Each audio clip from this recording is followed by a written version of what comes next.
Hey guys, Assalamualaikum and welcome again sa Hammer TV. So ang pag-uusapan natin ngayon ay tungkol sa error sa paggawa ng Apple ID. So hindi tayo makasend ng code dun sa ating mobile number. So paano ba ayusin? So unang-una, try muna natin gumawa ng Apple ID. So ayan. So lagay lang natin yung birth natin. Okay. Ayan. So, next na gagawin natin dito is next lang natin. Ayan. Next. Then, yung first name and last name, ilalagay natin dito. Okay. So, ayan. Then, next ulit.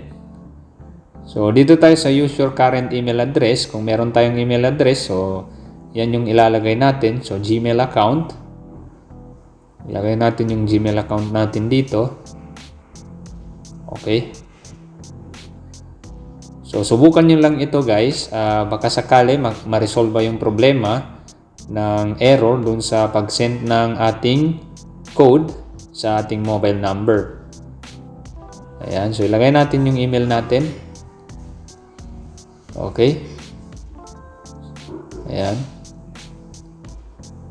Then, next lang natin. So, ngayon, password naman. Ilagay natin yung password natin. Okay, so ayan, nalagay na natin. Then, next lang natin.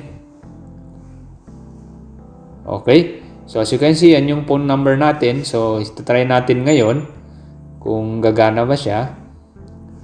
Okay, so ayan. Could not connect to iCloud. Verification code cannot be sent to this phone number. Okay? So, ayan. Hindi tayo ngayon maka-receive ng ating code dun sa ating mobile number. So, ano yung dapat natin gawin? So, unang-una, i-close natin ulit. Ayan, close lang natin. Okay, so ngayon, dito tayo sa general. Hanapin natin yung general. Settings, then general. Then, hanapin natin yung reset. Okay, so select natin itong reset all settings. Then, yung pin natin. So, mare-reset yung settings natin ngayon.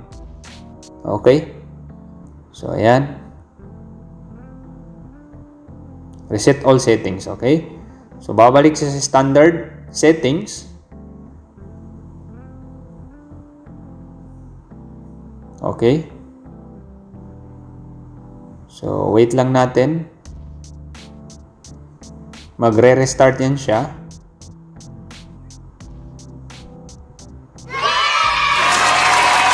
Ayan. So, restarting. So, hintayin lang natin na matapos yung pag-restart. Okay, so ayan, okay na siya. So, ngayon, pwede nyo nang subukan gumawa ng Apple ID. So, ayan, makaka-receive na tayo ngayon ng OTP or yung code. Okay, so pwede nyo nang subukan. So, I hope nakatulong ito sa inyo. Thanks for watching and don't forget to subscribe to Hammer TV for the latest videos na aking i-upload. Sukran and wassalam.